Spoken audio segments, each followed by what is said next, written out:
menikmati hidup ini dengan kebahagiaan, dengan kesenangan, dengan kenikmatan. Tapi kita tetap meningkatkan keimanan dan ketakwaan. Ini menyusun kata-kata ini susah loh, makanya Anda tonton sampai selesai ya. Ini spontan loh. Jujur aja dok, dia wis diapakno karo Mukti Plondo. Bapaknya piye to, Pak? Lah kowe iku lho, wis diusek-usek ning kebun tebu. Wis digrayangi lah karo Mukti Plondo kowe. Sing ngomong kuwi lho sapa? Iku lho, menusane sing urip nek arep mbok takoni. Oh walah to, Pak. Pak sampean ki lho ketoke ngerti. Terpandang ning kene iki, kok yo dijek iso percaya karo omongane gendut celeng. Mungkin iki bocah apik, Pak. Bocah lho wis ngeterne aku. Sik gelem nukokne aku sembarang-barang. Ki mau bocah lah sini ning kene Pak ngenteni sampean pengen pamitan arepe mulih mau. Oh, ngono ya, Nduk. Kowe wong lanang tapi cangkemmu iku lho, cangkem wedok ora iso digugu. Ya budal tali saiki, Pak. Ora usah kakek alasan. Tak pedal kowe kok. Omonganmu ora iso dipercaya. Budal, Pak. Lah ora tak pedal tak pancal. Tetapi kok harus dipancal. Pancal kowe. Assalamualaikum warahmatullahi wabarakatuh. Ketemu lagi dengan Bribka Suyono, tentunya masih membahas seputaran anxiety, psikosomatik maupun asam lambung. Dan tentunya berdasarkan pengalaman yang saya alami. Apa kabar Anda semua? Saya doakan semoga Anda sehat, baik jasmani maupun jiwani, dan dilindungi Allah oleh Tuhan dimanapun kapanpun. Dan yang lebih utama Anda segera lepas dari anxiety, psikosomatik maupun asam lambung. Habis olahraga pagi,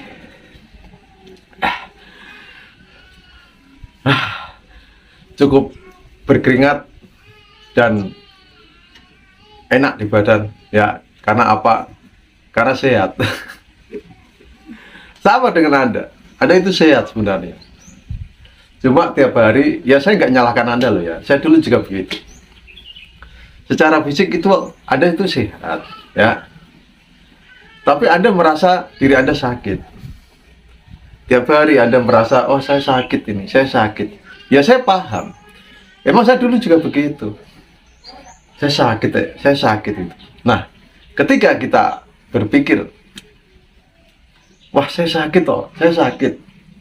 Ini yang saya maksud psikosomatik loh ya.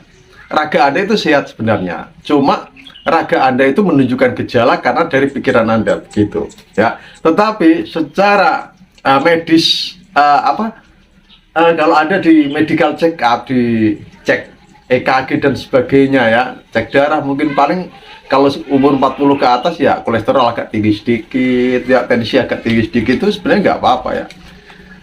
Berarti apa, secara raga itu sebenarnya Anda sehat, cuma di badan Anda itu menunjukkan suatu gejala. Jadi menunjukkan suatu gejala di badan Anda itu, organ-organ Anda itu ingin berkomunikasi dengan Anda. Bahwa, misalnya saya ini, Yon, saya sudah capek. Perhatikanlah saya ini. Misalnya jantung saya begitu. Terus paru-paru saya juga ingin berkomunikasi dengan saya. Yon, saya sudah capek ini. Makanya dia menunjukkan gejala apa ya? Itu napas Anda terasa sesak. Itu bukan karena paru-paru Anda itu ada penyakitnya, itu saya yakin enggak, itu ya, insya Allah enggak. Terus misalnya juga lambung Anda ingin berkomunikasi dengan Anda, bahwa dia ini ingin diperhatikan, begitu ya, itu. Jadi inti dari semua itu apa, Pak? Kalau selama Anda menganggap diri Anda itu sakit, murung terus di depan, di dalam rumah, terus apa ya, meratap, melamun, mengeluh, ya itu adalah sebuah sugesti, di mana sugesti itu akan mempengaruhi jiwa Anda. Karena begini, dirimu itu apa yang kamu pikirkan. Nah itu, saya paham, memang ini susah. Ini bisa dikatakan, ini bisa diucapkan bagi orang yang sudah sembuh. Itu ya. Memang Anda harus begini ya. pelajari dari diri Anda dulu, bergurulah pada diri Anda. Saya akan ngasih solusinya supaya kalau diri Anda itu tidak menganggap kalau Anda itu sakit, begitu. Ya, ini yang pertama adalah setiap hari Anda harus beraktivitas seperti biasa. Ya saya tahu, Pak, badan saya lemah. Terus saya sempoyongan, Pak. Saya begini-begini. Nah, beraktivitas seperti biasa itu maksudnya begini. Kalau Anda ibu rumah tangga, ya sudah, lakukan kegiatan sebagai ibu rumah tangga. Misalnya cuci piring. Nah, itu pun misalkan Anda merasa kayak begini. Saya tahu kok, saya tahu. Cuci piring kayak begini. Ya Anda bertahan dulu. Bertahan dulu. Kalau memang Anda belum yakin untuk meneruskan itu, ya sudah, berhenti, nanti lanjut lagi. Nanti kalau Anda misalnya begini terus merasa begini, Anda berhenti dulu ya, berhenti dulu, relax dulu. Nanti akan pulih kok. Akan biasa lagi. Nah, lakukan itu lagi. Itu atau kegiatannya lain, mencuci. Terus bagi Anda yang pekerja keras, mohon maaf ya, pekerja keras itu yang berat-berat. Mungkin ngangkat yang berat-berat terus dan apa. Nah, ini memang kendala. Saya saja dulu itu saya paksa untuk angkat-angkat yang berat, untuk itu nggak bisa. Belum bisa, bukan nggak bisa, belum bisa. Ya, setelah saya ngangkat atau ngotot, ya, kerja ngotot, olahraga ngotot, itu terasa nggak pede saya, ya. Sampai sekarang, ya, motivator kan harus jujur. Saya nggak mau bermuluk-muluk pada Anda. Sampai sekarang saya tidak berani olahraga yang ngotot. Misalnya futsal, sepak bola, voli, badminton. Olahraga saya hanya jalan kaki sama lari-lari kecil. Minum dulu. Oh iya, belum doa saya. Bismillahirrahmanirrahim. Alhamdulillah. Ya. Jadi saya akan terus terang pada Anda, jujur pada Anda. Kalau saya melakukan olahraga ngotot belum berani, ya. Ngangkat-ngangkat beban yang terlalu berat belum berani. Ya. Kalaupun saya berani, ya. Saya itu ya pernah ngangkat karung. Isinya beras sekitar 50 kilo. Saya sudah ragu, waduh, 50 kilo berat ini. Saya angkat, ternyata setelah itu saya betul, wah, ini jangan saya kambuh, jangan kambuh. Terus saya berdiam diri, enggak kambuh, tapi menunjukkan bahwa saya ini akan terasa akan kambuh gitu. Suatu saat saya menolong orang laka lantas, ya, korban laka lantas di tengah jalan. Beratnya sama saya mungkin beratan dia. Saya gotong itu, saya gotong, berat sekali. Saya gotong di pinggir jalan. Saya tolongin, saya kasih minum dan sebagainya. Nggak apa-apa saya, karena saat saya ngangkat itu, saya nggak berpikiran apa-apa. Saya pikirnya ingin menolong. Nah itulah. Jadi ini adalah dirimu, itu apa yang kamu pikirkan. Itu ini yang perlu Anda pahami. Ini memang saya nggak bisa menghilangkan rasa. Misalnya saya ingin olahraga badminton, wah jangan-jangan nanti saya panik attack. Karena saya dulu panik attack pertama kali itu waktu badminton gitu, ya. Wah, nanti kalau saya sepak bola jangan-jangan saya panik attack. Nah itu masih ada trauma di situ. Nah, untuk itu semua saya hanya jalan kaki, lari-lari kecil. Kalau saya badminton hanya namplek-namplek gini saja. Kalau ingin sepak bola hanya nendang-nendang saja, ya, bukan lari kencang terus itu, enggak. Ya itu. Nah, setelah Anda menganggap diri Anda itu sehat, ya, Anda nanti akan lupa bahwa diri Anda itu, kalau Anda merasa sakit itu akan lupa. Begitu. Nah, cara-cara yang bisa kita lakukan untuk menganggap kita itu sehat, yaitu yang pertama tadi apa? Tetap beraktivitas seperti sedia kala, seperti waktu dulu, ya. Tapi jangan dipaksa, hanya sedikit memaksa. Itu ya, jangan terlalu dipaksa, tetapi sedikit memaksa. Karena untuk bahagia Anda harus paksa. Untuk bisa tersenyum harus ada paksa. Untuk bisa tertawa harus ada paksa. Karena saat ini apa? Anda itu untuk senyum, tertawa susah. Untuk bahagia susah. Untuk rileks susah. Harus dipaksa. Terus yang kedua, tadi kan lakukan aktivitas seperti biasa. Saya ini nggak baca teks ya, nggak baca teks karena saya insya Allah hafal. Yang kedua,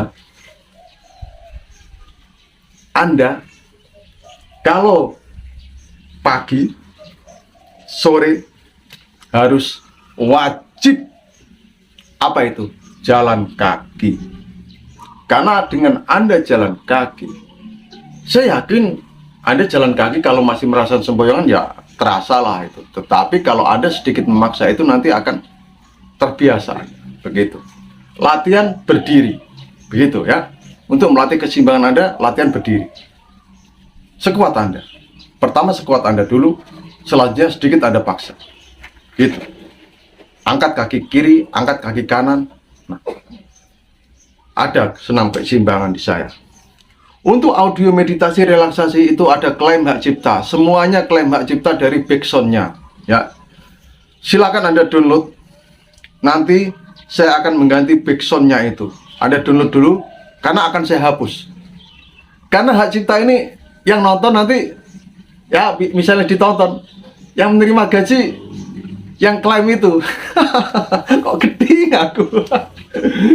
Akan saya hapus, akan saya ganti dengan backsound. Tentunya saya juga harus mengganti suara saya, karena kalau saya ganti dengan backsound secara itu kan nggak bisa saya. Itu ya. Yang ketiga, Anda tetap bersosialisasi dengan tetangga Anda. Itu bersosialisasi dengan teman-teman Anda, dengan saudara-saudara Anda. Biasakan tiap hari, biasakan Anda bertemu dengan orang. Syaratnya jangan orang-orang yang sering toksik, orang-orang toksik yang sering gibah, yang sering begini dan begini. Karena apa? Sementara jiwa Anda jaga dulu. Makanan jiwa Anda itu harus Anda jaga. Kalau makanan fisik Anda, makanan dari raga Anda itu adalah ya nasi, bubur, ayam, daging, sayur-sayuran, dan sebagainya. Tetapi makanan di jiwa Anda itu adalah apa yang Anda lihat, apa yang Anda dengar. Karena apa yang Anda lihat, apa yang Anda dengar, nanti akan menjadi apa yang Anda pikirkan. Setelah menjadi apa yang Anda pikirkan, nanti itu Anda rasakan. Menjadi suatu perasaan, entah itu perasaan senang atau susah. Itu yang perlu Anda paham. Bergaulah dengan orang-orang yang tertawa bahagia, tidak menggibah orang, yang lucu-lucu. Makanya saya bikin video short yang lucu-lucu, itu semua saya sajikan untuk Anda. Gitu. Biar Anda lupa dengan apa yang Anda rasakan. Biar Anda bisa tertawa, tersenyum, menikmati hidup ini dengan kebahagiaan, dengan kesenangan, dengan kenikmatan. Tapi kita tetap meningkatkan keimanan dan ketakwaan. Ini menyusun kata-kata ini susah loh, makanya Anda tonton sampai selesai ya. Ini spontan loh. Gitu ya. Jangan tiap hari Anda merasa sakit, merasa sedih. Akhirnya hidup Anda akan terasa pedih. Ya. Hati Anda akan panas, mendidih. Dihantui dengan emosi, kenapa saya nggak sembuh-sembuh. Itu. Karena kalau Anda sering merasa, kenapa saya nggak sembuh-sembuh? Kenapa ini? Kenapa ini? Anda nggak akan tahu jawabannya. Karena begini, jangan banyak pertanyaan, ya, tetapi temukan sebuah jawaban. Itu.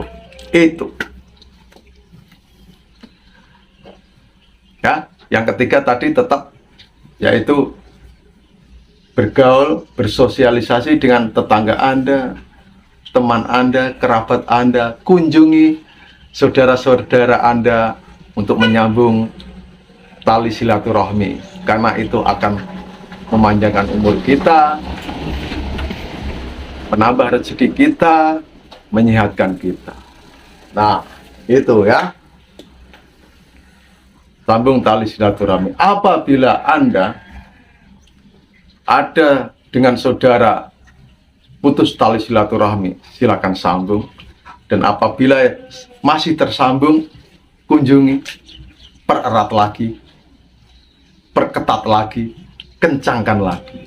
Itu. Nikmati hidup ini ya dengan penuh damai. Seperti Dokter Andri, semua makhluk berbahagia. Ya, begitu. Soal iya emang. Kalau Dokter Andri ikhlas sabar sadar, ya betul. Terus yang keempat adalah yaitu tetap beribadah seperti dulu waktu Anda sehat. Ya, Anda jangan merasa, oh saya sakit kok, kenapa saya malah untuk sholat itu rasanya begini. Saya berdiri sholat gak kuat. Nah, ya, saya mau tahlilan di tetangga takutnya begini. Saya yasinan nanti takutnya begini. Dan sebagainya. Tetap lakukan itu. Kalau Anda merasa, saya justru kalau sholat itu malah merasakan sensasi, Pak. Berdiri gak kuat. Sholat itu kan kalau berdiri kalau mampu. Kalau Anda merasa tidak mampu, ya sudah, duduk. Saya dulu sholat sambil duduk loh ya. Betul saya. Dan ini sudah saya tanyakan sama Ustaz. Boleh kalau memang tidak bisa berdiri.